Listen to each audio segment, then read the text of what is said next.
Welcome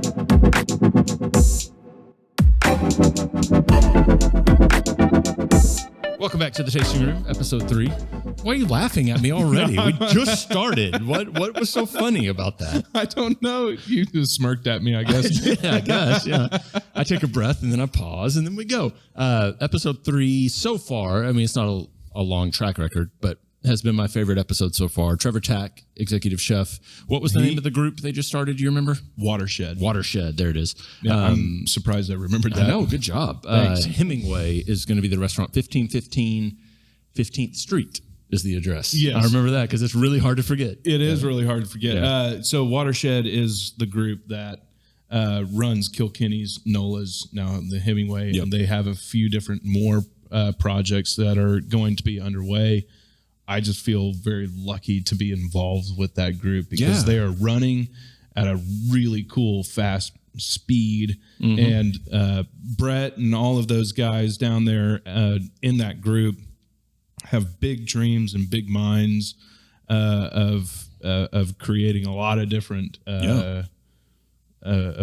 That, they do, yeah. And hang around towards the end because you'll hear more about their involvement, Cabin Boys' involvement with that Watershed group. You want to just get into it? Yeah, absolutely. Right. Put on your tux. It's going to get fancy. Or not. Maybe a tux t-shirt. Who knows? Trevor Tack on the other side after the break. Thank you. Hey, I'm John. I'm one of the partners here at Grassfire Creative. We are a production company. We do animation, video production, live production, anything you need to creatively tell both your story and your business's story. Along with the content that we create, we also provide the strategy behind how to get it in front of the eyeballs that matter to you. We're located right in the middle of the United States in Tulsa, Oklahoma, so no matter where you are, we're just a short flight away. Bottom line is we are very excited to both meet you and tell your business's story. Please do reach out to us one of the ways below via email or phone number, and check out more about us at our website, grassfirecreative.com.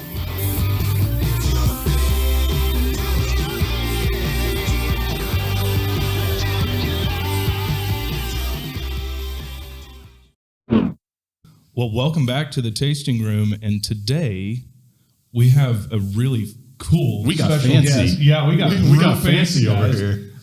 So today we'll be talking with Trevor Tack. Hey, how's it going, guys? Welcome in here, man. You've I think outdid yourself. Well, you know, I if you're gonna do something, Yeah. But I mean, I don't really know where to start with all of this. Let's go with what did you bring? Okay, so Let's do that. So the restaurant, the Hemmingway that we're building, is it's going to be an over the top experience. A lot of the stuff that we have, you know, you've seen before. It hasn't been undone. We're not, you know, reinventing a whole lot of wheels on this regard, but we are making some really good wheels down there. So one of the things that I wanted to bring was just some of the things that are kind of going to be indicative to our menu, like our seafood that is going to be prevalent on the menu with the towers and lots of other applications, like king crab and some Gulf shrimp, little neck clams. And then the other thing that I brought, I had, when John called me, I was in the process of aging Snake River Farms prime ribeye. Has about 55 days on it of age. And I've got some other plans for the rest of it, but I did bring some tasting in here. And I brought 2 of my favorite wines because I heard this was a tasting show, and I heard that he was bringing whiskey and you were bringing beer, and I'll be dinged if I show up empty-handed. So, Speaking of the devil, salud. there is ice over here if we need it. So this, again, is from the bourbon group Spirits of Legend. This was a barrel pick from New Riff in Kentucky straight bourbon. Just a cool 105.4 proof, no big deal. Not hot at all. Right on. Cheers. Cheers. Welcome to the show. Thanks for the invite, guys. Yeah. Well, welcome. So do you want me to go first? You can start first this time. Right on. Yeah. So tell us a little bit about yourself. Why would people know you? What project that you're working on? You've said that you're a part of the Hemmingway, but tell us a little bit about what that is and what people can expect of this project with the Kilkenny's group. Well, cool. Well, yeah, and actually that is a great lead into we have just now sorry about that. I got to remind people. Yeah, no, I get it. I'm just going to stay here just like this. I know. We have just now named our company. So now we have formed a hospitality group called Watershed Hospitality. So cool. That is encompassing now Kilkenny's, Nola's, any future projects that we have, and we do have some future projects working in the Hemmingway. And so those are our restaurants currently. Right on. That's really cool. How long have you been with Watershed? Oh, shoot. So I came aboard, that would have been January of 2020. So I've been cooking in Tulsa for a long time. John, I don't know if you know this, if you look at Facebook, but I only do it for the memories. Right. And today was our 5-year anniversary, 6 years ago. Hey. So we've known each other. We've known each other for the better part of a decade. We'll now. hug it out later. Yeah. So we've had, another chef, and then we had Elliot Nelson on last episode, and he's obviously opened up restaurants from the ownership business side of things. I'm curious from a chef's side of things, what doesn't the average consumer or whoever, citizen or whatever, know that goes into opening a restaurant from a chef's point of view? In a lot of the restaurants that Elliot opened up, I was with him. So I was executive chef for the. He was a great guy to work with and a great guy to work for, and I had so much fun with that company, and got to do a lot of neat stuff. What I would say about opening a restaurant is that it's a very daunting process. And it's also the most fun you can have in this business. It's the only time that when you're doing this, you are cost conscious. I won't say that you're just everything's out the window. But when you get to the point where you are open, there's this 2-week, 3-week period where it's batten down the hatches. Every man, you are not worried about labor costs, food costs, the doldrums that actually make a business a business. You're concentrating on serving people and growing your staff too. So there's this level of teaching and mentorship along with really just figuring it out, like how you're going to run this. Because I can put this here and it may over the course of a couple of days just move slightly to the left, and that goes for everything. And it's also sometimes I can put it here, and that's just where that salt lives for the rest of its life. The Dilly Diner, for example, I can go in there right now. I can tell you where their parchment paper is because we set it there when we opened and it hasn't changed. It hasn't moved. It's on top of the ice bin. It's just there. What about building a menu? Building menus is because do you know that before? Not to interrupt you, but I've always wondered the process of, obviously, like if you're going to open a Mexican restaurant, then you kind of have an idea of what that menu is going to look like for the most part. Like you could get crazy and go Oaxaca or go like actual Mexico City style, a little different. But when it's a broad canvas that you could paint with, like the Hemmingway is, where it's kind of American classic, like steakhouse vibes, do you already have a preset in your mind as a chef of, okay, well then the menu needs to look somewhat like this? There are two ways to think about that, because you can build a restaurant one of two ways. You can build a restaurant out of a concept that you have, or you can build it out of a menu that you have. Both aren't wrong. It just depends. Like you say like, let's use, for example, Noma in Copenhagen. That restaurant was pretty much born out of an idea of a menu. Right. So, but that's not everybody can do that. That's a very small percentage of restaurants. Most restaurants indeed have to make money. They're not passion projects. And so what you have to do is you have to identify your concept, identify how and who you're wanting to target within that market, and then what you can sell, what boundaries you can push. You have to know how far you can go with it, how far you need to choke up on it. I mean, it's not all about the best thing that you can make. It's about the thing that people will buy. And so you can't it's a great distinction too. Yeah, I would love to say like everything gets this Chevy touch, but that's not really realistic. And be honest with you, that's not what I want to eat every time I go out to eat. Sometimes I just want to eat a cheeseburger or a pizza, but a well-made burger or pizza. And sometimes I like shitty pizza. So you make what your restaurant can sell. If you write a menu that your restaurant can't sell, then it doesn't matter how good that food is. If it doesn't match up, that's what we were kind of talking about before here. There are a lot of these inflection points. And if your menu, if you go in and the concepts from the seating to the lighting to the host to the service style, if it's contradicting, people may not be able to articulate that, but they'll know it and it won't feel good and you won't go back. It's like a shoe that doesn't fit, a shoe that's too tight, it could look good, but if it doesn't feel very good, then you're not going to wear it very often. And that even could be an unconscious decision. It is. And oftentimes it is. Most of the time when you're talking about building a menu or building a restaurant, you're talking about a lot of psychology, and you're talking about how this restaurant, even the concept, I'd love to do this concept. This place, this building is open. This concept that I have in my head doesn't necessarily fit this area, this building. It just depends. It really depends. You can't. A lot of times you'll go into those when we were talking about an uncomfortable restaurant, it's where a restaurant concept was either coddled or loved at some point along the line, and then tried to shove into a box that it didn't fit in. And we've all been there. We've all been to the restaurant. Like, it's just not quite there. Yeah. It's just not like it's. You can't I can't put my finger on it. Right. Not being a chef and not being in that industry, but you do. Oh yeah. It's like I'm sure it's the same way with breweries and bars. I mean, we've all been in places where like it's not matching. Something doesn't. Lights are too bright, or lights something. too bright, or something, or like they didn't. This needed to be this, or this needed to be that, or like, you know, or you go into a place we'll take a high end example. You know, it's a fancy place, it's beautiful, everything's great, and then you look and see that the legs on the table are just like the cheapest table legs you can buy, and you're like, well, if you're going to go to all this expense and you're going to go to all this trouble, and I'm going to walk out of here with a $250 bill, like menus. Here's another thing that I like to say too: menus are promises. A big promise or a small promise. McDonald's menu is a promise. It's promising to feed you. Right. But the more you charge, the bigger promise you're making someone. And so if you don't deliver, like we've all made $300 mistakes. I mean, everybody in this room has spent $300 on something they shouldn't have. Absolutely. And like, I regret that. So when I go into these things, especially at a restaurant like the Hemmingway, for example, I'm promising you a lot. I'm grateful that you came and took me at my word. But now that's my responsibility to give you that. Yeah. To deliver and to deliver that. So if I charge you what I'm going to charge you for these things, right, then I'm promising you not just that the food's going to be good. I'm promising you that the service is going to be good. I'm promising you that the wine's going to line up. I'm promising you that light's not going to be blinding you. I'm promising that the bathrooms will be clean. I'm promising you that it will smell good. I'm promising you that you'll feel good. Right. And so that's... And that even goes down to, like, I've sometimes not gone back to a restaurant for the smallest thing of, and this sounds really petty, but unconsciously probably didn't go back to the restaurant because my water glass didn't get filled.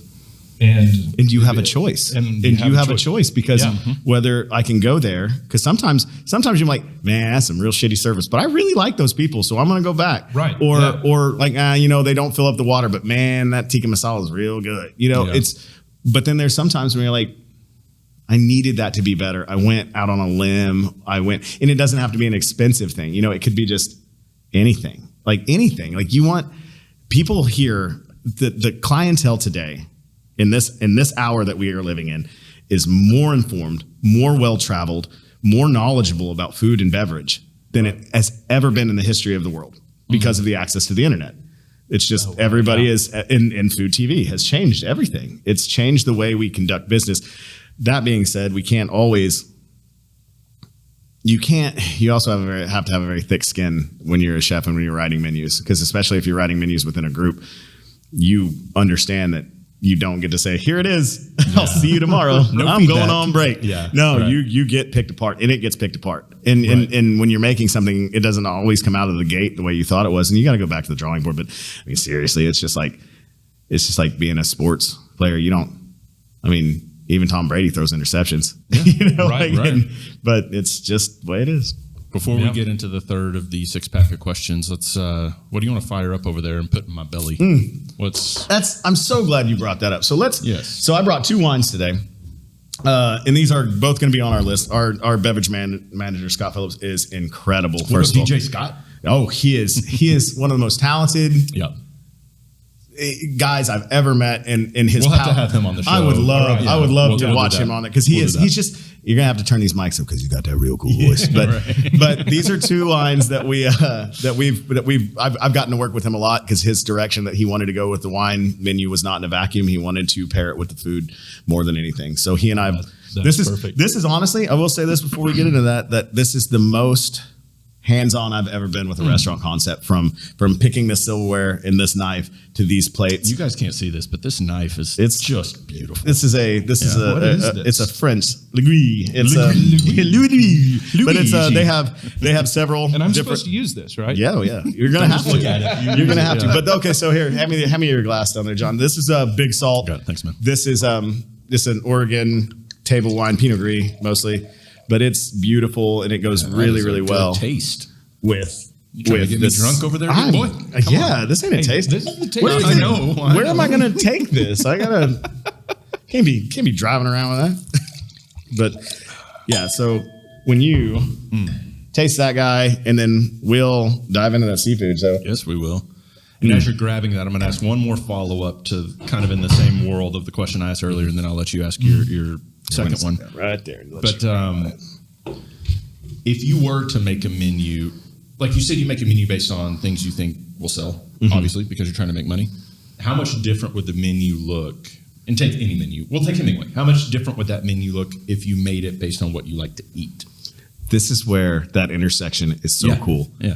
Because this menu is exactly the way I want it to be. That's perfect. In that moment in time, like where we've got this place. And not to say that they won't evolve and it won't change, because I do want to have, you know, that ability to call those audible. So nothing is sacrosanct, but right now, like we've had a lot of time. You know, this restaurant was supposed to be open last January. You know, like it's this, we've worked on it, we've tasted it, and I'm happy with it. And so like given the price point, given the places, and given where we're at, I don't know if I would make it any different. I don't know. Awesome. Like I don't have any FOMO on this menu. Like, man, I really wish I could serve X because I'm serving exactly what I want in the moment that this place is, because it's going to be beautiful. Yeah. It's nice. So we got some fun. Put some of that on this little plate for me over there. Yeah. Give him some. I'm going to have this little. So make sure. What did you bring? So these are little neck clams, king crab, and I took some out of the shell there too, just in case you didn't want to get messy. And then some Gulf shrimp. And then just a little cocktail sauce. So a couple shrimp. And we're good. Perfect. There's really none better. You're welcome. Yeah, you're setting the bar pretty high. Very high. Take note, nerds. You don't come up in here empty-handed. That goes for you, Colin. Hey, he brought a sugar milk, and it was delicious. You know what, man? I will say this. Colin is doing some really cool stuff over there, and I'm really proud of that guy. Yeah. Like, I think that from what they're doing and how they're doing it, I think that it's a really neat concept. One thing you have to be careful of, which I just thought about, this is like a smacking challenge. You can't smack into the microphone. You gotta sit away. Right. Bring in all of your inner Brad Pitt to the podcast. Make sure you get some of this king crab. I've shelled some out, but here's the big dad pieces. Here, Johnny, you're just gonna get a dad piece there. I'm gonna get a dad piece. Oh, and then Austin, you don't even have to put it on your plate. I've already cut it open for you, so you don't have to worry about that. Oh, you did. Okay. I did. I wouldn't. I was just looking at it like, how am I gonna attack this thing? No, you're gonna get that. Yeah, see, there you go. That's a big piece. At that. Look at that. Look at it. That is gorgeous. But make sure that's the money shot right there. How did you got it? Well done. Oh, mine's just falling all over the place. So yeah, this is going to be part of our menu that you can get. You know, we're going to call it actually on the menu. We're going to have two towers. We'll have a varsity league tower, and then I'm called it the JV tower, which is probably going to be around this size. That's where John lives, in the JV in the tower. JV. Nah, man. Oh my word! Where did you get these? These are Bodines, man. This is, we are very fortunate to have a seafood market that carries really good stuff all the time. Oh yeah. Man, I am loving this podcast right now. You have your next question ready, or are you just I'm living in this king crab right now. Stay in the moment. Oh man! But make sure you try the wine with it, because this wine again, this was this is going to be one of our by the glass selections too, and it's perfect with this. It's perfect, and that's what Scotty did, and I was so happy to get to help with him. Was that we got to try this. Like when we make a suggestion, when you sit down at the table, for example, and the server, that's part of that promise that we talked about. Our promise within that price range is also that our servers are going to be knowledgeable, and they're going to want to give you the experience that they would want to have, and that I want to curate for you. So when they come in and they say, you're getting the seafood tower, how about we do a bottle of it? Like, it's because if you're going to do another bottle with the second course, I suggest this one because it's going to be completely reasonable, and there's not going to be a whole lot better out there for this. Of course, you can break the thing, but our wine list is it's going to be really, really neat. I'm really proud of it because of where it lies. It's not just the most expensive cabs and Chardonnays and those things. Like, it's a little left to center. We have, the namesakes that people have to have, but we also have some stuff that we have really thought about and really took time curating for certain dishes, like this one per se, because we've been doing tastings at my house because I got a big kitchen island and it was just easier to control it. But when we tasted through and we had this, we were like, that's it. That's the wine for this dish.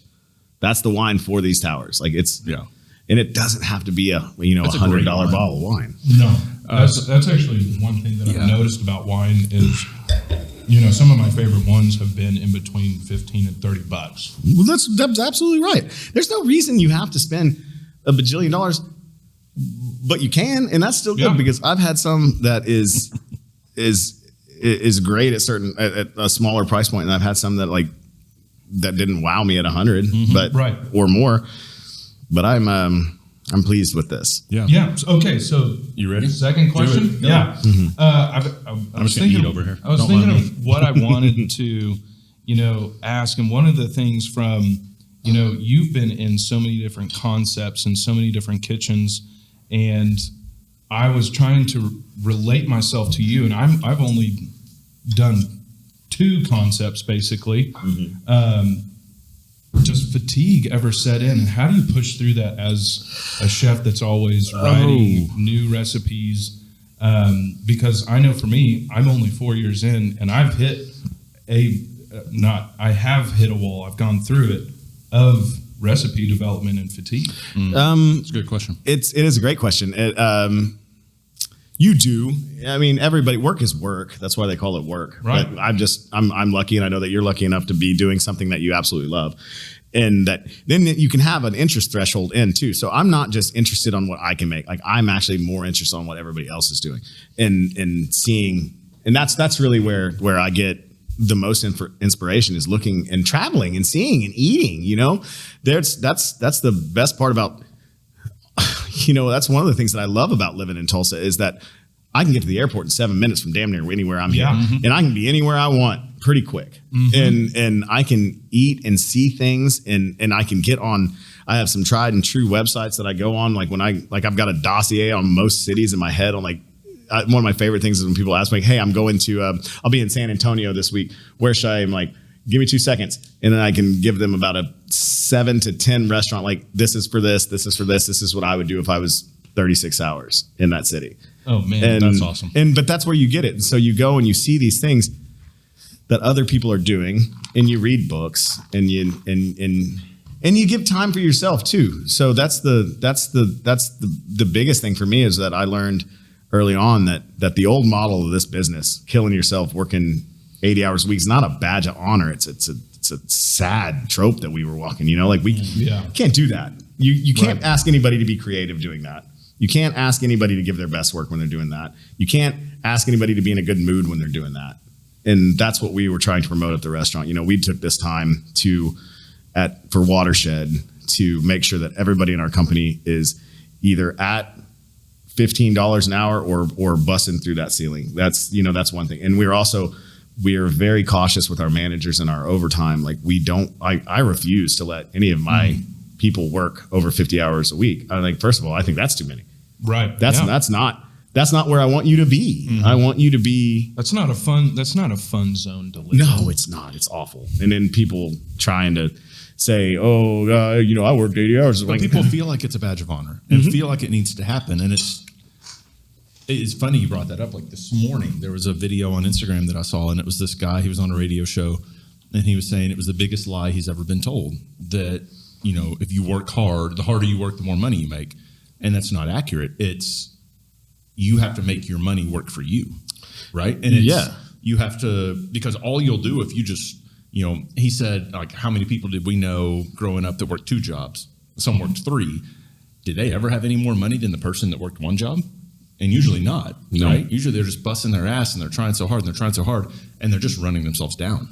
It doesn't equate, but in our mind and society, and I'm not trying to get too deep. No, you're absolutely right. And this is the precipice that we're on, and this is where we need to talk about this, right? Because the restaurant industry is one of the worst at how much can we squeeze out of a human being and pay them as little as we possibly can. And you know what? I don't care. Your mom, I don't care. Where's my steak? I don't care. Why are you not open? There is a place in Oklahoma City that I like to go to a lot, and I'll name names. I love them. It's called a Powerhouse. It's this little restaurant bar, but the owner there is dedicated to his people. And occasionally, as a customer, it was kind of annoying because I'd show up and be like, "Hey, staff needed a break. We're closed today." and I wanted to get a beer after work that day, but know what? I also said they're people and they deserve to make that decision. Granted, that doesn't work for everybody's business model, but you get it. The theory that I'm talking about is we're human beings, and we need to treat each other as human beings. And that's, unfortunately getting lost in a lot of the stuff these days. But that whole notion of the chef that grinds and I mean, if anything, the Anthony Bourdain spotlight told us that's not a good model. Right. Right. I mean, You know, like there's You're right. Rest in peace. no doubt. It's you, as a human being, I kind of went through a little bit of that at the brewery during COVID. It got down to 2 brewers. Yep. Myself and my head brewer now, and we were working 90-hour weeks because it was just us 2. And by the end of it, by like a month and a half went by where we were putting in those 90 hours together, and it got to a point where we both were like, we can't do this. And you can't expect others to do it, right? And we can't expect others to do it. Now, luckily, he is a gracious man and a really hard worker and really dedicated to what we're wanting to do, but it is not sustainable at all. And it's not if you want to have a career. I mean, that's my first restaurant that I was. That's a great distinction: job versus career. Yeah, because you can't do that. Your heart, your body gives out before your heart in this industry. Right. And for me, I knew that. I mean, I have 2 little girls, and that was always my thing. I remember I was working 2 jobs at one point, and I saw Trey Winkle was actually at my house. And Nico, shout out Chef Winkle. Yeah, shout out Chef Winkle and Nico. They were dating at the time, Nico Albert. So it was like a chef triumvirate at my house. And my daughter Sophia took her first steps.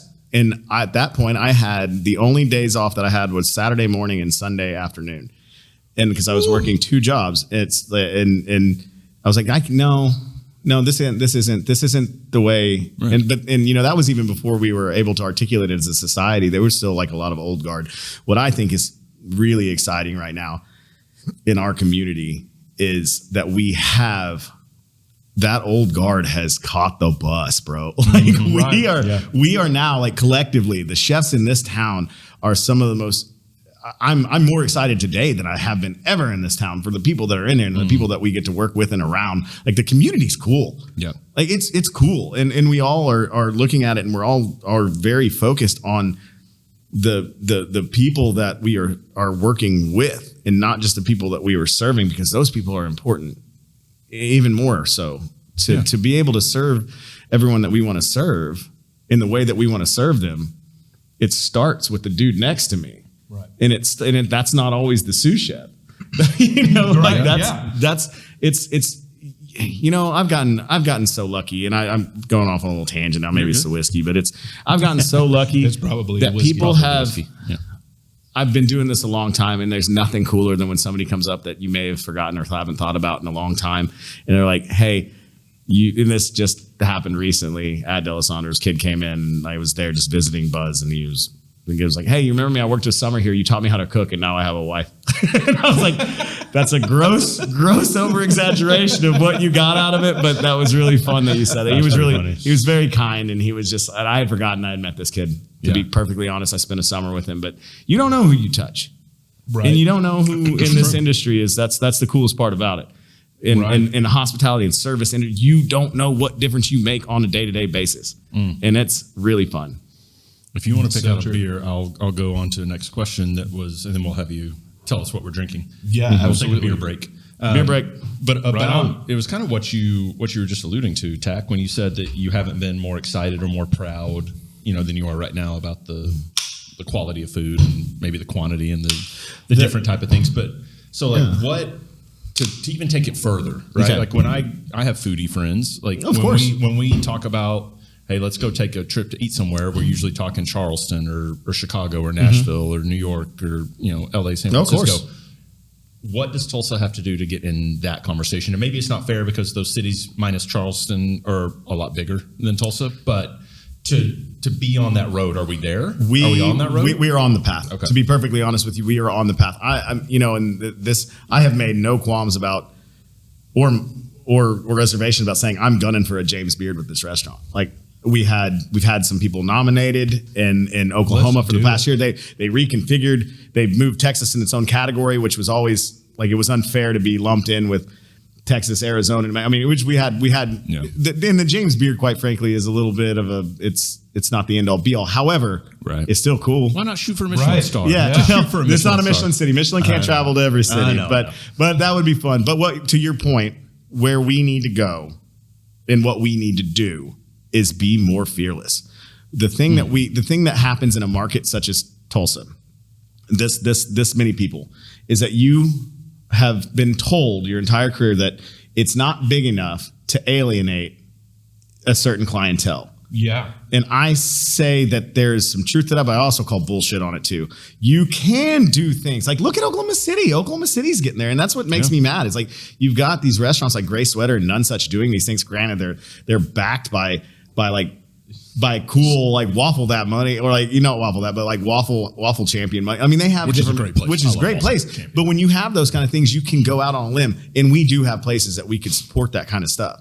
And we do have clientele that we can go after. My restaurant only has 65 seats in it, but I'm going after a certain amount of a clientele base that not necessarily, it's not money that I'm going after. It's the people that want to dine, the people that want to go in there and feel something different. This is going to be a sexy place. Yeah. It's going to be a different place than what we're used to here. So is it restaurant in the mindset of no, you're good. Well, is it restaurateurs or is it chefs that need to grow a pair? Who needs to take that risk? We as restaurateurs need to grow a pair. Okay, we do. We in Tulsa, we need to say that it's okay to take a little bit of a risk and to maybe get a little bit ornery, or we don't have to. I don't have to please and this is no disrespect to Broken Arrow. I don't have to please everybody in Broken Arrow, Jinx, Tulsa. Like it doesn't have to be for everybody. Because if you create that clientele that is a repeat clientele, you don't have to cast the broadest net. And I think that's what we've done for so long, is that we're like, okay, but what if we do it like this, if we say this, if we serve it like that, or we call it this, it's gonna piss that group off or piss this group. I've heard that multiple times. Yeah, and I don't think that that's necessarily the case. I think we're into this point of individualism that is now people are taking ownership of their decisions as far as it goes to go out. And there is a certain nature where people are worried in this industry that, if we call it or like what are they going to think if we do it like that? Like, I wish that people would stay true to their gut. Oftentimes, I think that a concept here in this town has been watered down before, and I know I've done it. I know I've done it, and I've been. You speak from experience. Yeah, then. I've been guilty of saying, I wish I could do that, and I don't want to do that anymore. And that's why this restaurant is when it goes back to the first part of that question is like I'm not leaving anything on the table on this one, and I'm excited about that. For the first time in a long time, I'm like. When I was a kid, I've known you for a while. I can feel there's an exciting difference. When I opened up the first restaurant that I opened up, it's the only restaurant that I've opened. I've got to be a part of over 10 restaurant openings. The only restaurant that I've opened that is now closed was the first one that I opened. It was called Soche downtown. Soche. But I was too stupid and naive and young to know. That was pre-Eater, pre-Instagram. There was nothing but. We didn't care, and we made food that was so exciting. And I remember looking at like some of the old menus and being like, damn, I'd serve that today. Yeah. And I remember looking out into the restaurant, and we weren't ever that busy because obviously it closed. But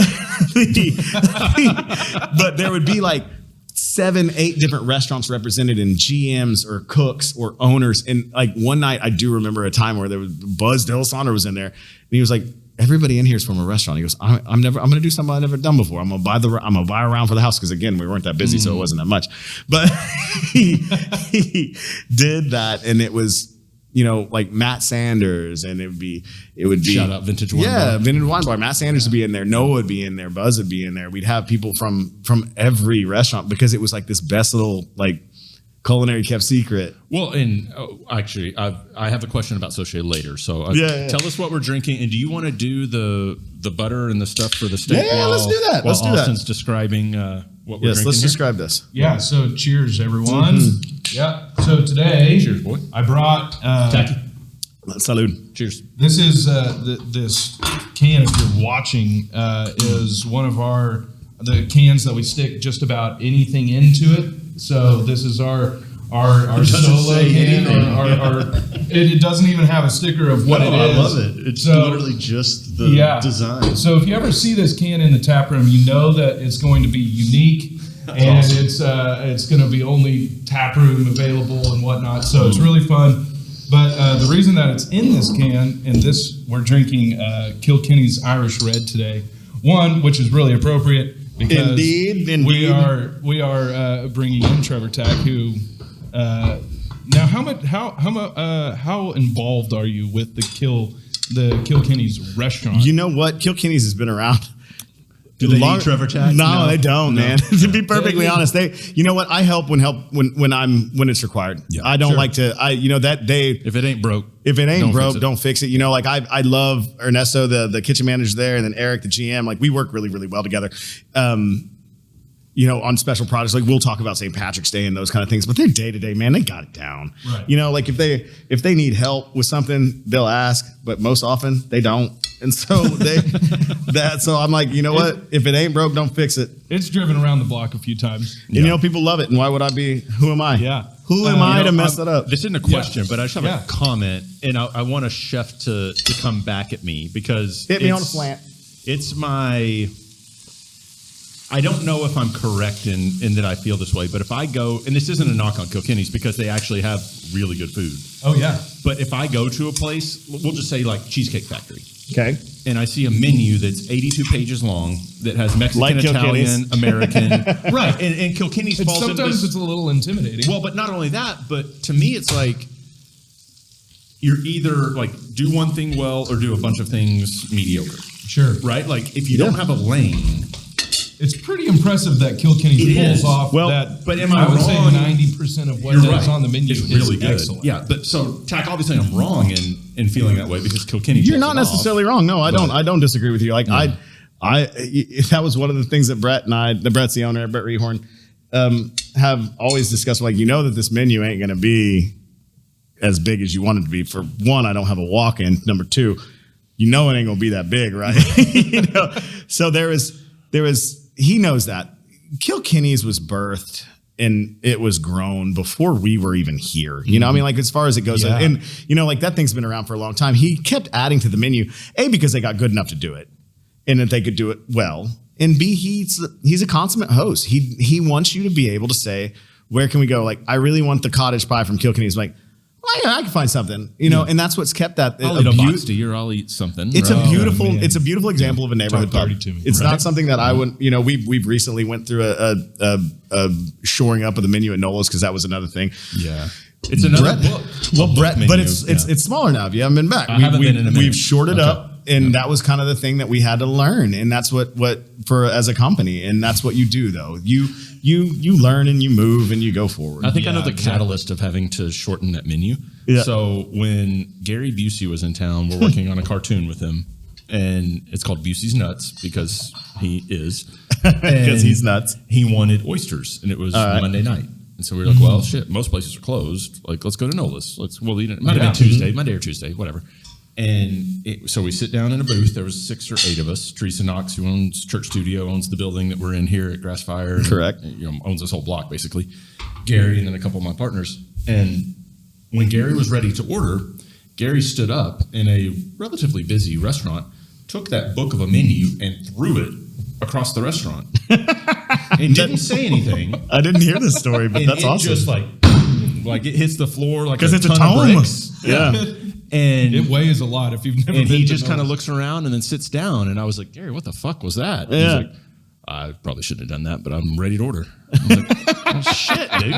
So like, now you could have said that. Brett heard that story, and now it's like a one-page menu. And you can't, it definitely isn't a one-page menu because that's another place that you can go in and have a good time. You know, again though, restaurants shouldn't sell what they can't sell. Right. Does that make sense? Right. I mean, seems silly, but we sell everything in that damn menu. Yeah. And that was the other thing. And I'd love to give a shout out to the people of Tulsa when freaking COVID hit, we were scared. And that was like actually my first big job at Watershed Hospitality. What became Watershed was to do the newscast on St. Patrick's Day when they shut us down. And so it's like, Channel 6 is here. Trevor, can you give another interview? Channel 8's here. Can you give another interview? I mean, yep. And I've done. There you go. There you are. I've done quite a bit of TV interviews, and you know that We've done a few things, yeah. but that was one of the hardest things I've ever had to do in this industry because we didn't know, and then they were asking questions like, "So you're getting shut down. How do you feel?" And I'm like, "Well, all my friends are getting fucking fired tonight. Yeah. So what do you think we feel like?" And then we pivoted, and then we did what restaurant people do, and we turned it in, and we said, if we can make X, if we can just make X a day, then we'll be fine. Yeah. And we made so much more than X. We made X, Y, and Z. And you know, by no means was it a killing, but it was also it gave us the ability to retain our staff, to be able to come out on the other side and to open a restaurant where this was something that we didn't know if we were going to get to do at the end of the day. I was never more proud of the restaurant industry than, like, I'll shout out a mutual friend of ours, Josh Royal. And what he did at Roosevelt's with the market, I was able to buy things through Roosevelt's that you couldn't find at the store: toilet paper, paper towels, gloves. We did the same thing. I didn't know that was going on. Yeah, he turned it into a market. We did the same thing. You did the same thing. Right in the prohibition room, but we all did that. You know, like a lot, not we all, but a lot of people. It was the ingenuity of it was what do we have and what can we sell? Yeah. We had, you know, that was one of the big things at that time was that you have to order oysters in a certain fashion. You can't like order an oyster, you know. So we ended up, they sent us right after that. We had 7 cases of Gulf oysters.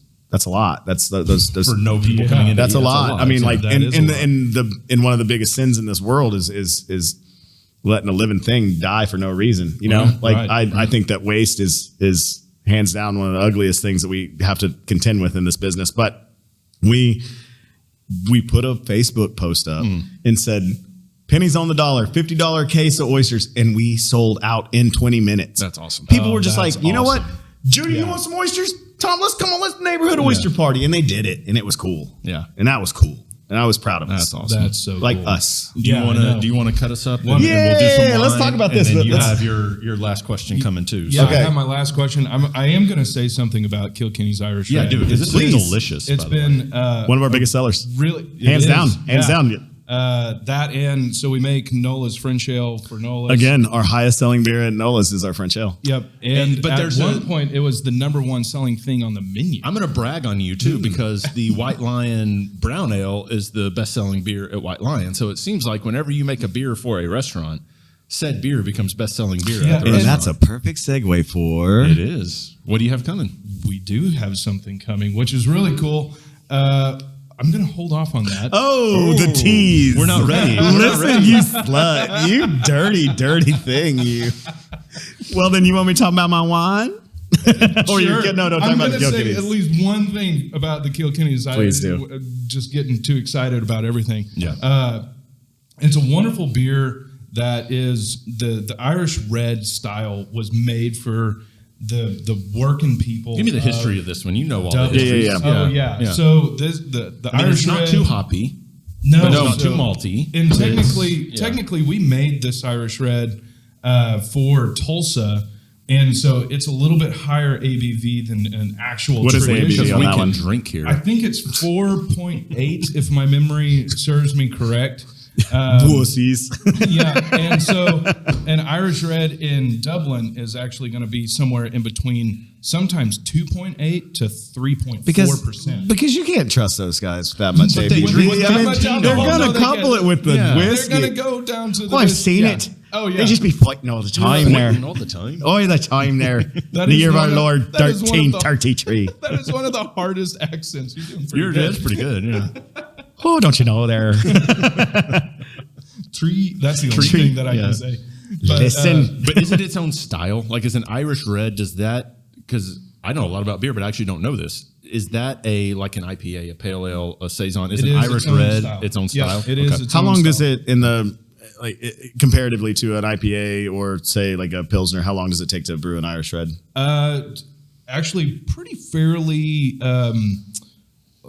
Surprisingly longer for a lower ABV beer because the yeast strain that we use actually puts out a byproduct of fermentation a lot more than other yeast strains, and you have to control it. Yeah, you've got to control it, and you've got to give it time to re-up, so that the byproduct is called diacetyl, and you got to give the yeast enough time to take that back up. Is that why lagering's so hard? Is that why? That's why a lot of people. That's one reason why people don't do so hard. Would it taste the same, but it would be higher ABV? Say that again. If you pulled it sooner? Time is not, so that's an interesting thing about alcohol. Time does not increase the alcohol. No, but would it be higher ABV if you pulled it sooner and taste the same? Oh, no. Okay. No. So, yeah, but it goes so well with food because it's a drier beer. It's perfectly balanced. It's not too sweet and not too malty. And it's just really something special to be able to serve it at Kilkenny's.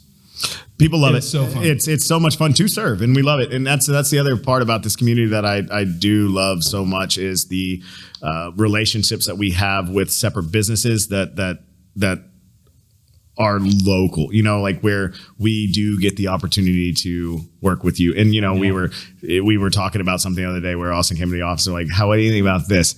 And we aren't there yet, but we'll get there. Yeah. Right. Yeah. But we're getting there. But no, I'm gonna say what I'm gonna say. I'm gonna say it on the air. Go ahead. But we are making. I don't. Not yet. Let's serve the steak. Let's serve the steak. Let's serve this. Describe your wine as you cut up the steak. Okay, so hand me your glass there, Johnny. Yep. And awesome. Honors. Thank you. And do I? What am I going to do with this? With what? Well, I have a plate full of. Dump it on the other plate. Carcass. That's the thing. Dump it on the other plate. Who cares? All right. Well, I got to just stand up. Oh, he's got them long arms. Look at that wingspan. Look at the wingspan on that man. I'm 6'4". I got. Look at him arms. there. Hand me your glass, Thanks, Austin. Here you go. There you are. There. So this wine is another one. This it's called Le Pigelet. I can smell it from here. This is it's a blend. It's a Grenache, Syrah, Carignan, Sisal, Mourvedre. It's a red table wine, but it is made by one of the more. I see you sneaking a shrimp, but it's made by one of the better houses, and it's a fantastic wine, and it's another one of those wines that's completely approachable that you can come in and have this steak, which would be great with it, or you can go a little higher if you want.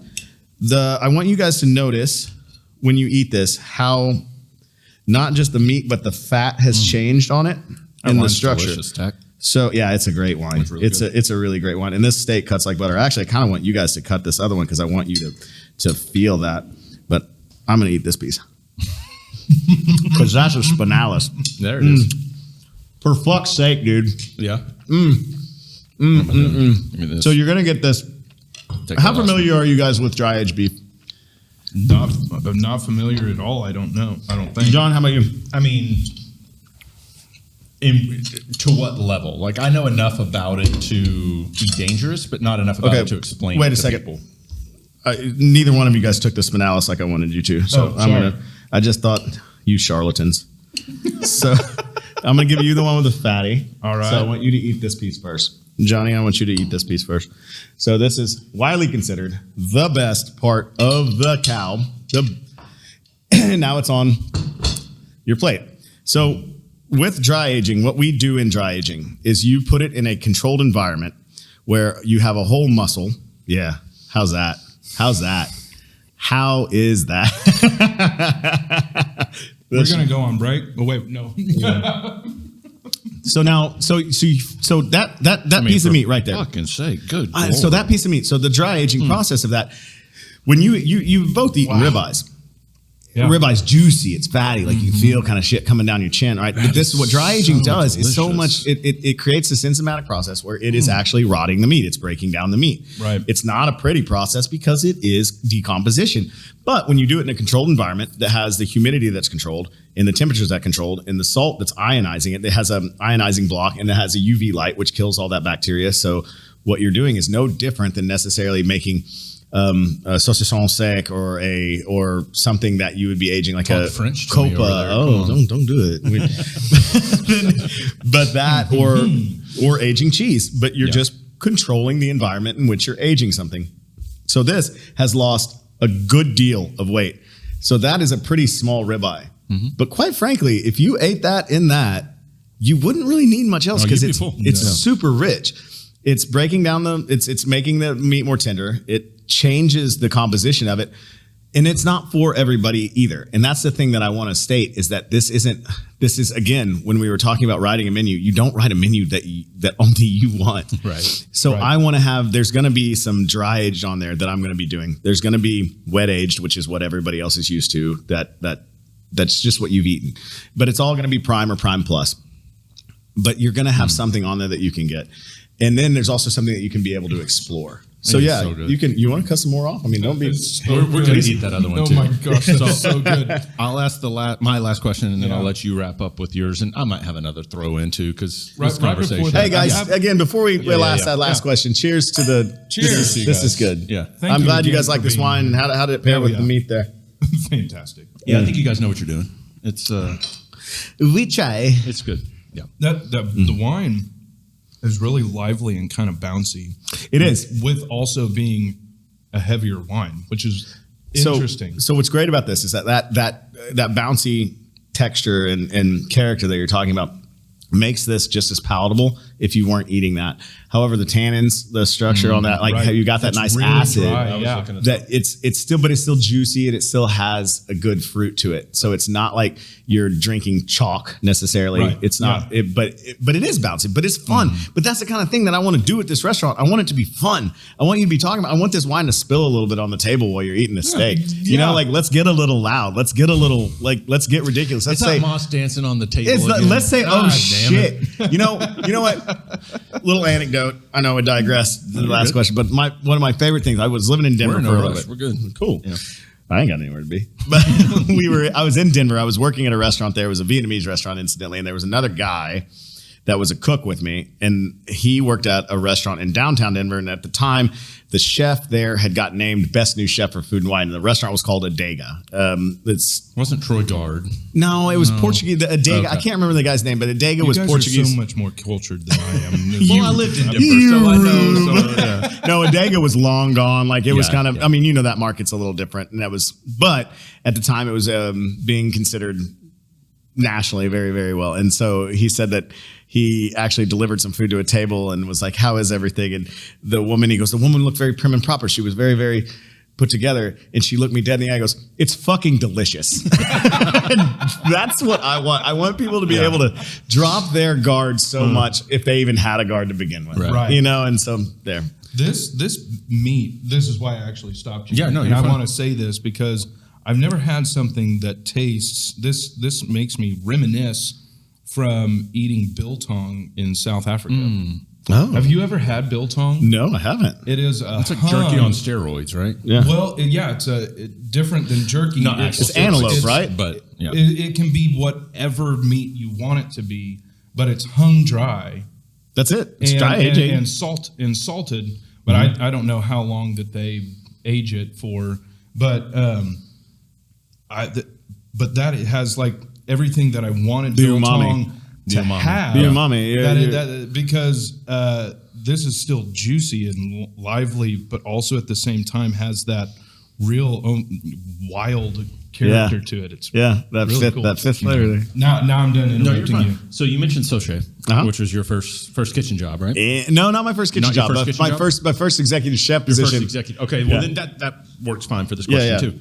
What would the Trevor Tack who's opening Hemmingway tell the Trevor Tack who was the executive chef at Soche now that you've had years of experience in between? Get intellectual with me. Like what's the one thing that you've learned through your successes and failures? What would my younger self tell my older self? What would you now go back and tell him? Yes. Yeah. Well, I guess either one would work, but yeah, we'll go older to younger.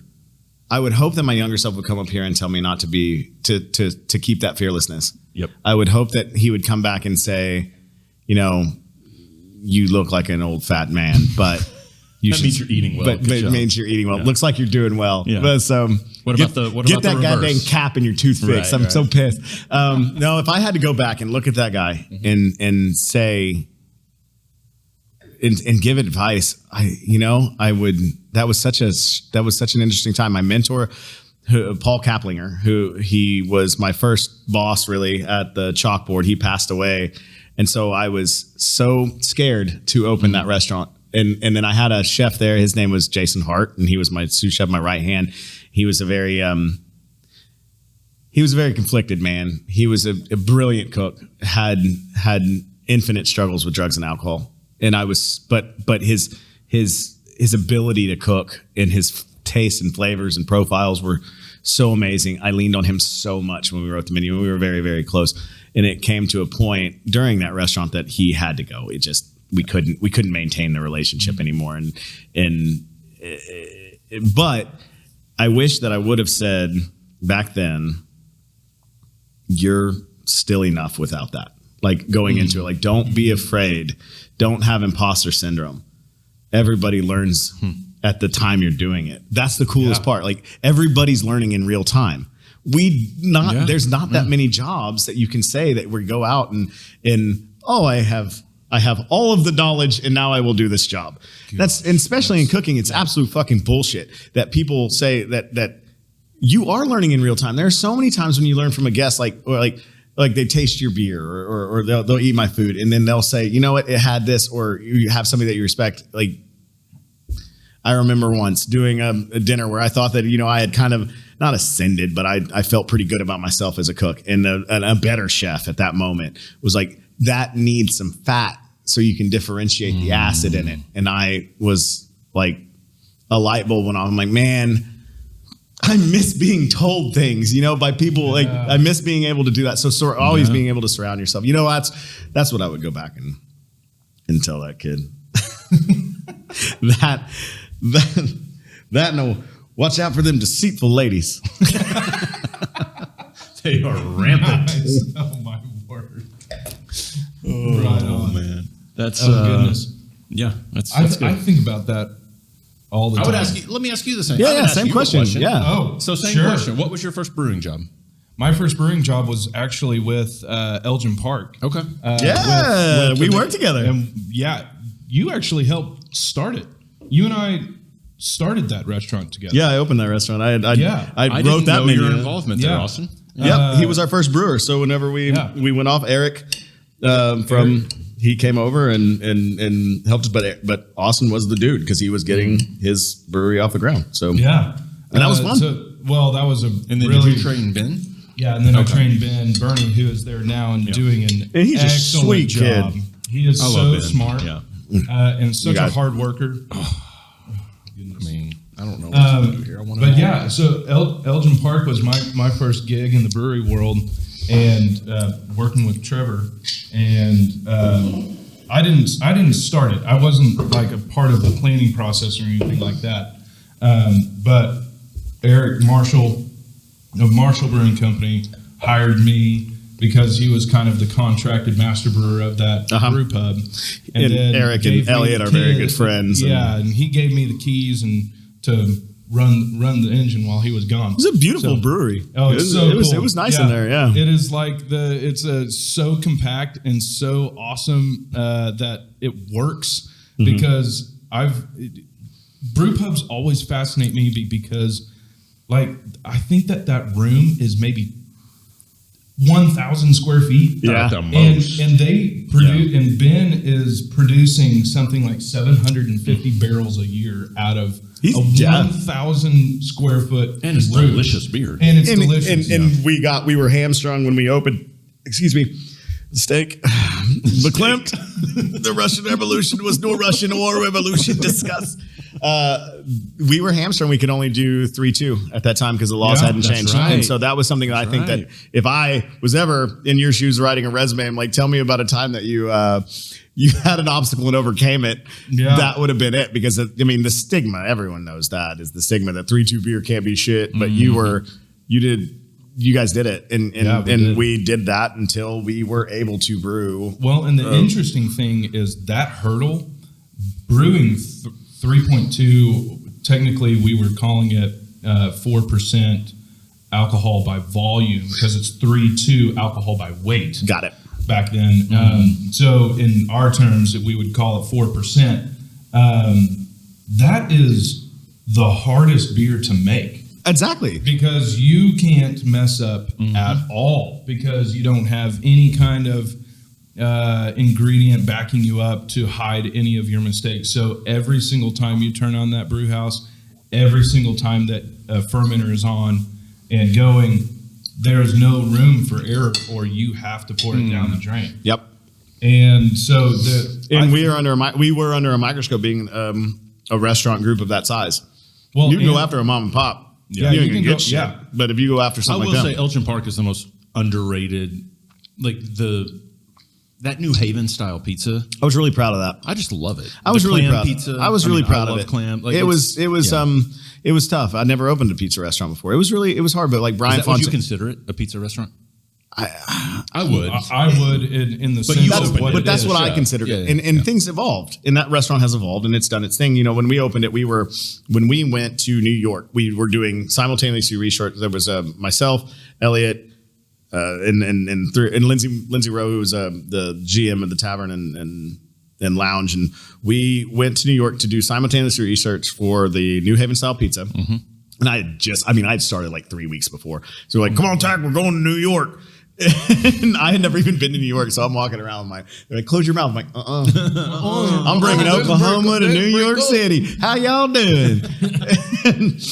But we went to several steakhouses, and then we went and ate all in New Haven in like 6 hours, and it was cool. And I got it. But that was, again, goes back to our conversation. Like, how do you get inspired? Yeah. How do you do things? Well, you go and see the people that are doing it well.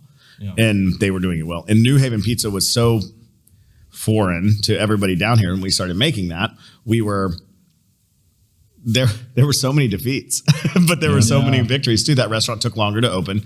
So I got fat. I made so much pizza. We were making it every other day, and Brian Fontaine and I would go and make it. We would go and make it, go and make it. We all gained a little bit of weight. We did. I look at we had a term. We can cut it if it doesn't make it, but we called it our pizza titties. We decided that it's the more pizza you eat as a man, the bigger your titties is gonna get. And I had the Elgin Park pizza titties so bad. There's some photo evidence that I don't have. That's so funny. But I'm not letting you off the hook. So okay, that was your sorry. No. That was your first job.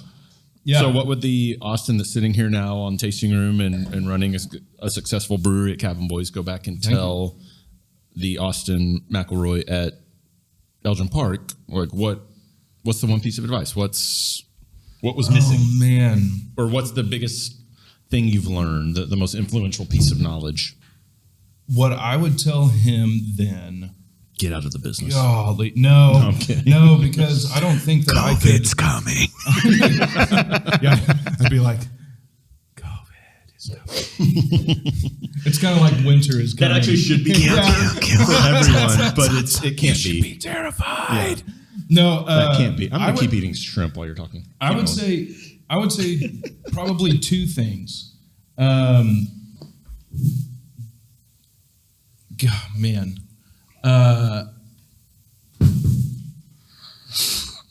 Go for it more when it doesn't make sense. And kind of going off of that fearless thing. What kind of sense, though? But, are you talking financial sense or just common sense? Common sense. Okay. When everybody tells you that's not going to work or that shouldn't work. So and I'm actually listening to myself now, and this is kind of going to, we're going to talk to LDF next week about this, our distributor that distributes all of our beer. We're kind of going to lean into Tulsa because Tulsa is an interesting culture and an interesting group of people that have no boundaries of what they actually like. And we're switching out Castelline Kolsch and Quick Trip and putting in Bearded Theologian. No kidding. Because the gravitational... We are ready for prime time. We just haven't been given the option yet. Right. As a client base, I'm saying that from both sides. Like you and I, as clients of what people are serving, we would venture down that road with you. And that's what I'm saying. My challenge is to everybody, take that leap. Yeah. Go farther. Try harder. Because that's the only difference between what you said, Charleston, Louisville, New York. They've just been going out on a limb. And you know what? You don't always hit a home run. No, but if you don't strike out more, then you're going to be... What's the old, it used to be on, people's walls. It was like, shoot for the moon. If you fail, at least you end up in the stars. Something like that, right? I hope you have that poster at your house. I wish I did. You know what? But now I know what I'm going to eat for Christmas. Before you ask your last question, you shoot for the stars and you might hit the moon. Is it the other way around? I've heard it both ways. I think it's shoot for the moon, and if you don't get there, you at least I just made myself. that makes sense, right? Shoot for the stars, and if you overshoot, you might hit the moon. Dreams are like trolley cars. There's plenty of them in the sea. Let's talk about this. I was saying we got to get. There's one more, so open up your last beer, and then My word, you guys should have me back. We'll bring more booze. It'll be we'll fun. do that. We'll do that. Thank you so There much. you go. All right, so today I brought Trail Magic, which is Hazy IPA. Yeah, we fell into the abyss. Yep. We caved.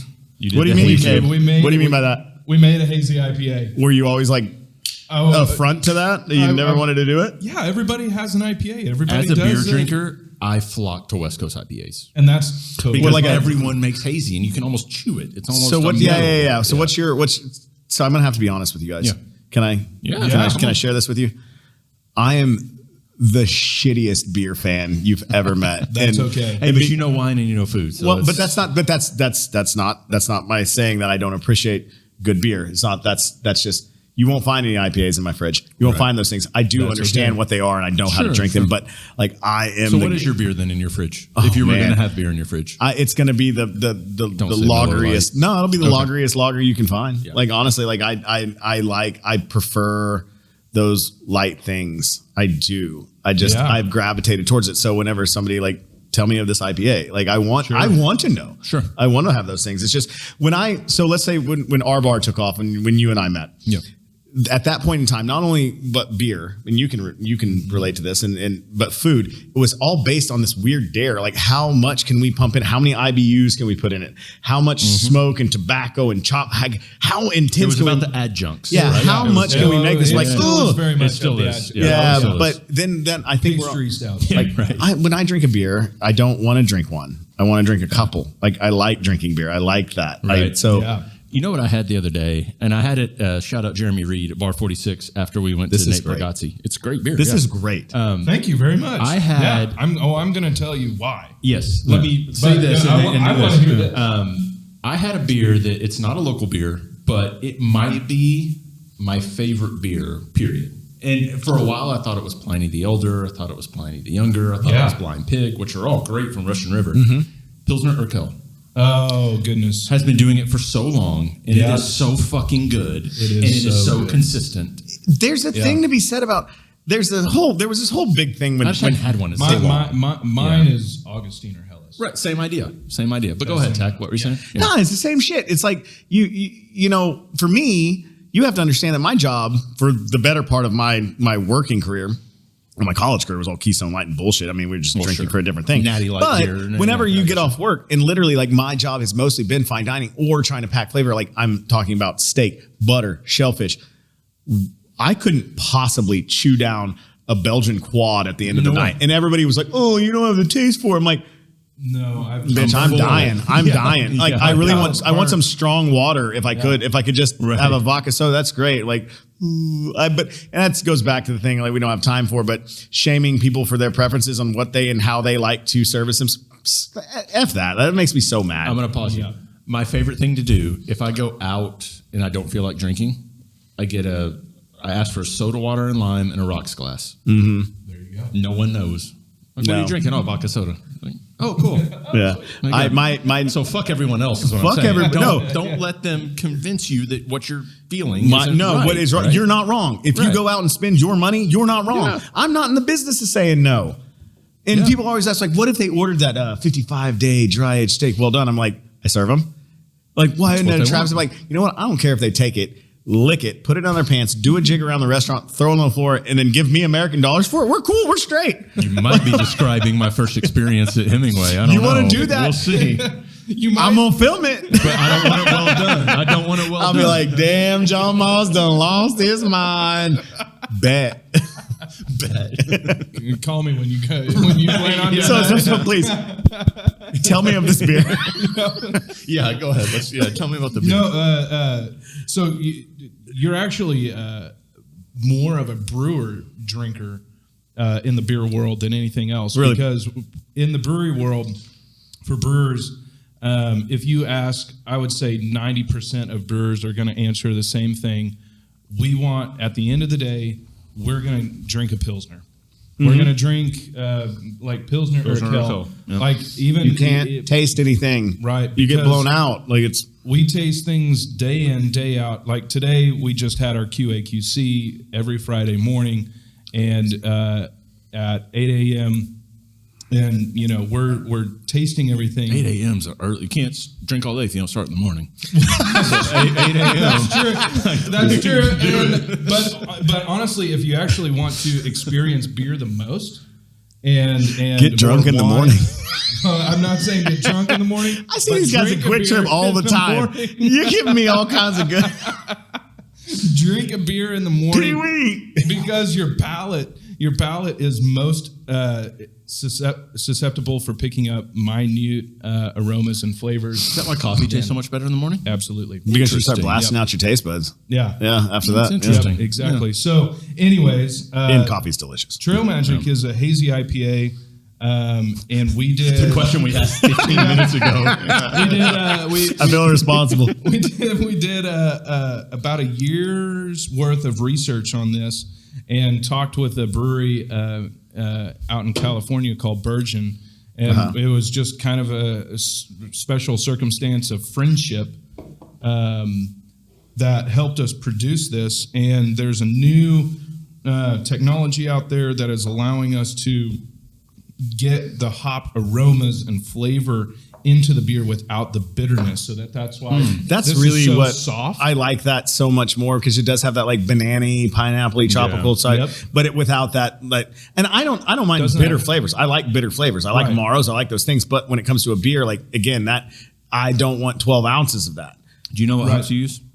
What hops How are in many that? IBUs? No, what hops are in that? What hops do you use? This do you know? is cryo. If not, I can edit it out. But I've heard they've recently put more hops in it. hops in it. We've got cryo Simcoe, traditional Simcoe, and Citra. Does cryo mean it's cryogenically frozen? Cryogenically frozen, and the vegetal matter is removed away from the wow. pollen or the oils Yeah. that produce the flavors, and that's why it's so soft. What makes this and for me, not understanding that, what makes a hazy IPA versus a non-hazy, or what would you say? Like, so there's IPA and there's hazy IPA, or Right. what's the differentiating? So West Coast, one West has- Coast IPA is so it's either West Coast or hazy, Yeah, those are the two different styles of IPAs. and that's it. There's plenty more out there. There's the West Coast, there's Mid Coast, there's East. Okay, so it's not just, but the predominant I don't know players if I've are ever West had a Coast. mid-coast IPA. Wait, or a No Coast Or IPA. Midwest or whatever. Mid Coast. Yeah, I was like, is that the Great Lakes? Well, I Is guess that you call it Bell's? local. I Yeah, love that's Bell's. That's about Two-Hearted. Two-hearted, yeah. Two-hearted ale. Shout out Bell's. to Danny. Oberon Day. You guys heard of Oberon Day? Oh yeah, absolutely. Yeah, they let the colleges around there, they let them out for Oberon Day. They used to. Do they Right really? on. Yeah, Oberon used to be a lot smaller, so they would it's Oberon Day, and they would shut the You college down. vacationed like up in the Finger yeah. Lakes, right? Or up in Lake Michigan and all that. Yeah, It's my yeah, dad's from yeah. Detroit, but And so I'm not like shit talking any of the breweries that invented this style, because it is a really cool style to make. It's a really fun, has gives us an opportunity to research hops and grow new hops. But truly, the breweries that invented this at one point in time just couldn't figure out how to make their beer clear. So it was lazy. I'm not going to say that. So next time I go to a brewery, I'm going to say, if I see hazy IPA, I'm going to say, hey, can I get the lazy IPA? Yeah, exactly. I'm going to be completely honest with you. I would buy this. And Thank you. I would not, if I wouldn't, I wouldn't say that. I'd just like, this is nice. This is very good. Awesome. But no, I would totally drink this again. And this is coming from a staunch IPA. You would opponent. drink their lazy IPA. I would drink his Yeah, lazy IPA.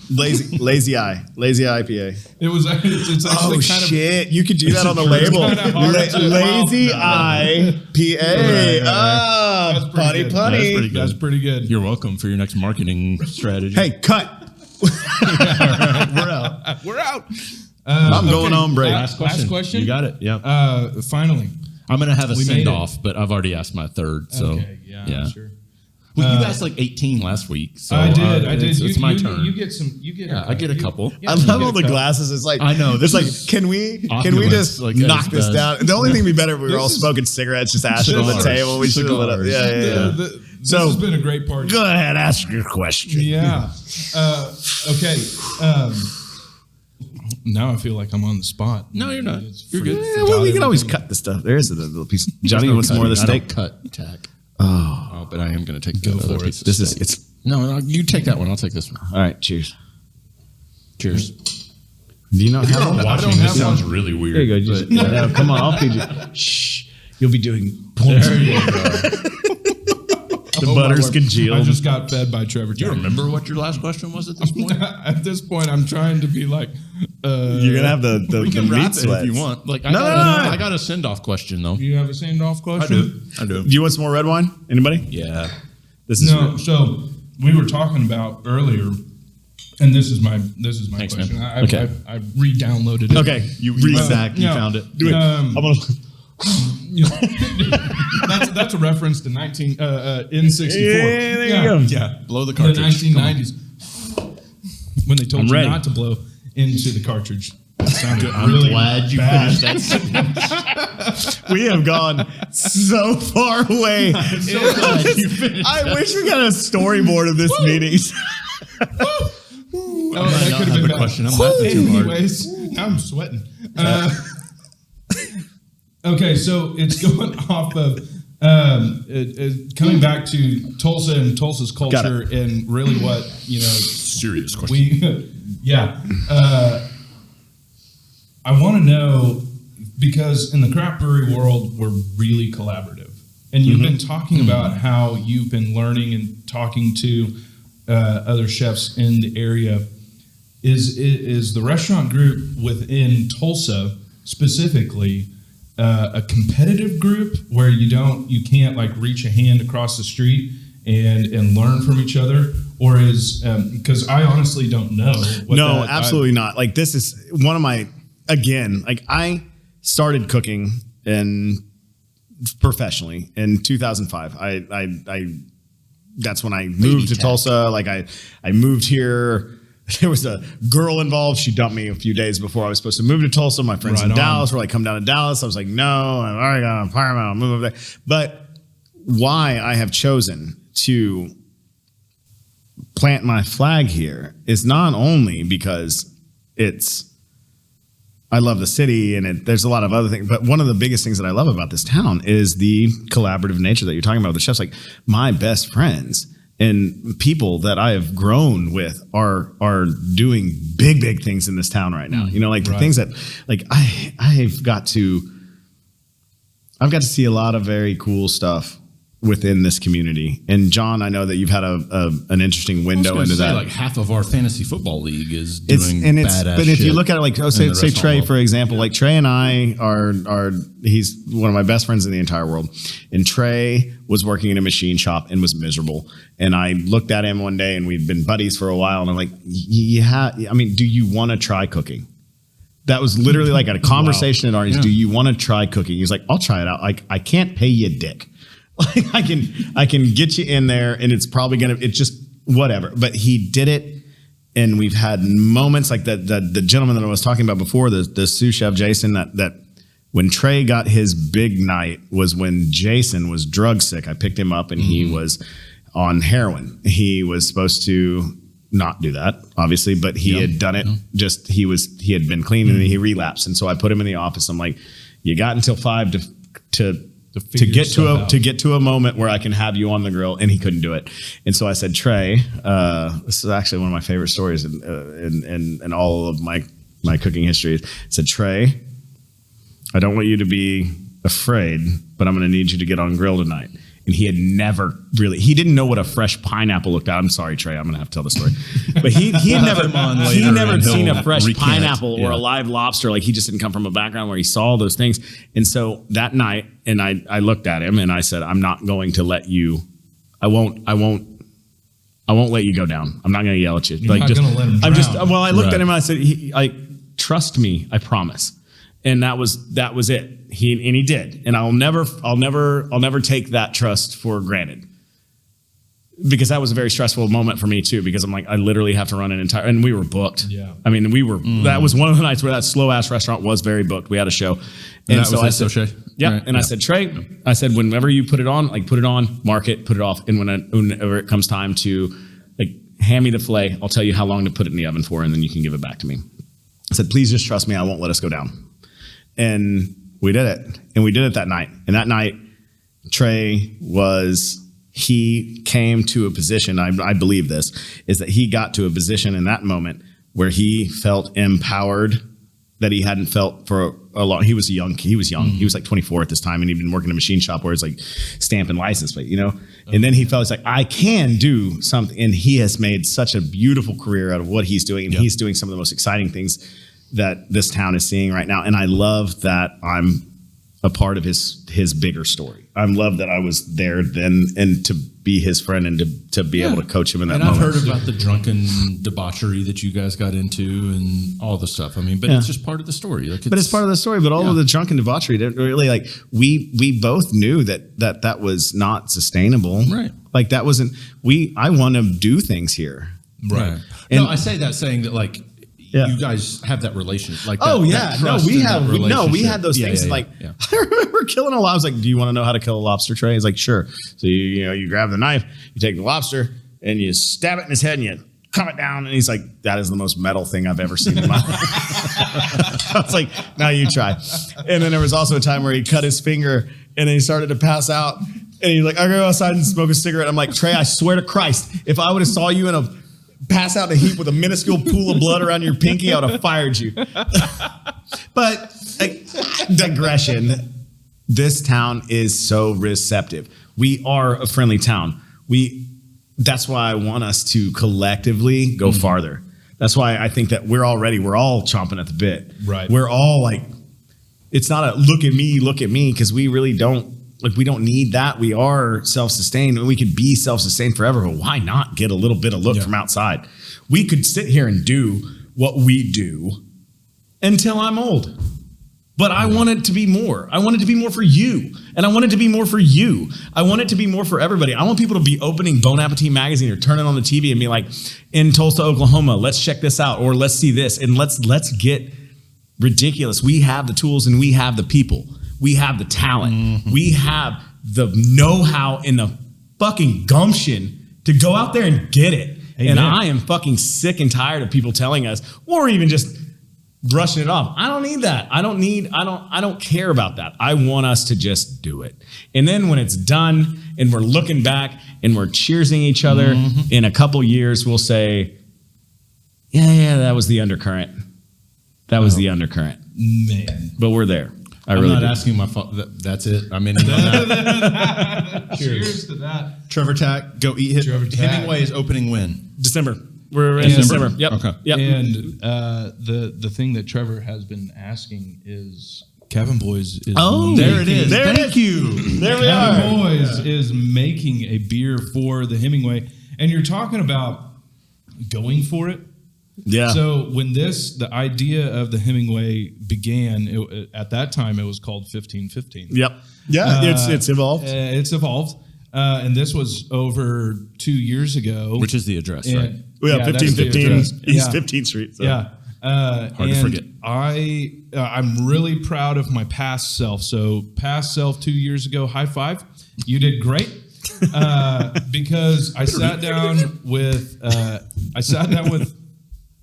Eric and Brett and I sat down with them and I said, okay, if we're doing this and you want a house ale, I'm going to go balls to the walls. Mm-hmm. And this is my idea. We're going to do verticals. We're going to have it always wine barrel aged. It's going to be a wine vintage, and we're going to put the year date on it as it is a vintage. And it's going to be something that people in Tulsa who drink beer have never thought of beer that way before.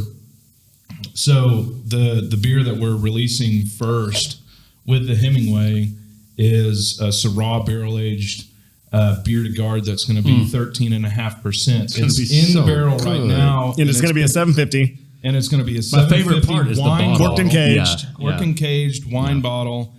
Real slim. Like a Spanish style, right? Yeah. Real slim label on the bottom of it. So it's going to be really cool to present in that way. And it's solely for us.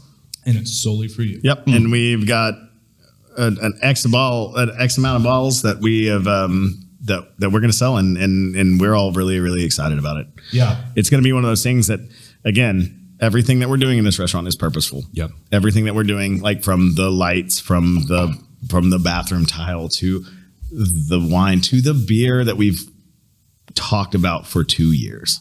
Yeah. And you guys have been talking about this before I even came aboard. So Right. I was brought up to speed afterwards. I was like, I'm sorry, wait, what the fuck? We're gonna do a like we bought wine okay, all right, let's do this. But as it's evolved, this is gonna be so much more fun to be able to talk about, because at that point this place was gonna be this embarrassment of riches, like, oh, we're just gonna have all the nice stuff. But now it's funneled, and we've got the right people, and we've got the people in play, and the aces are in their places, and we're ready. And I'm so ready. Yeah. I feel like I left one thing out. I don't know if I should ask the last question, though, because this is a good spot to end. But you brought magic powder. And so I'm going, the last question, I'll let you end on this. So, and it kind of harkens back to the Trey Winkle conversation, because I would probably say 80%. I'm a decent chef at home. Yeah, right? you can cook. And so I've seen you throw down. It's good. Yeah, like 80% of what I know is from I'm terrible. is from Trey coming over. We do bottle shares. He's gracious. He's a gracious and then man. He starts opening the refrigerator, opening the pantry, and I'm like, I didn't go to the store. And he's like, I don't care. Like, look, you have this, and this, this, and this. Here's how you make this. And I'm like, oh shit, you're right. So your word of advice for the home chef that's watching this, what would it be? Is it use magic powder? Don't be scared of magic powder. What is magic powder? There's a bunch of questions within this question. I'm thinking this is some sort of drug. No. I'm going to say something. I'm going to tell you this much right now. I'll look right in the camera. It's just fucking food.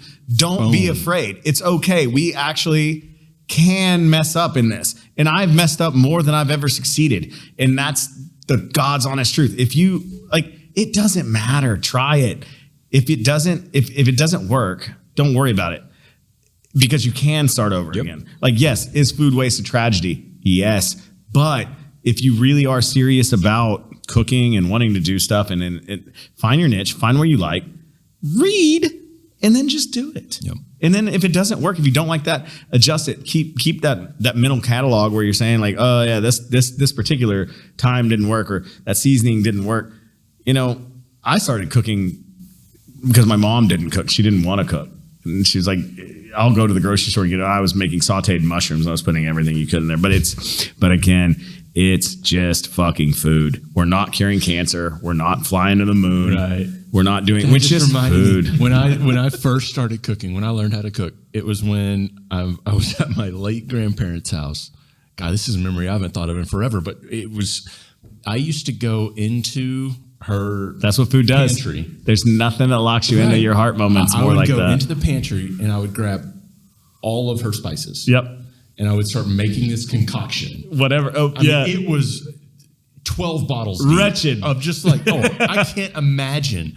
And I'd be like, here, do you want to try it? She'd be like, no.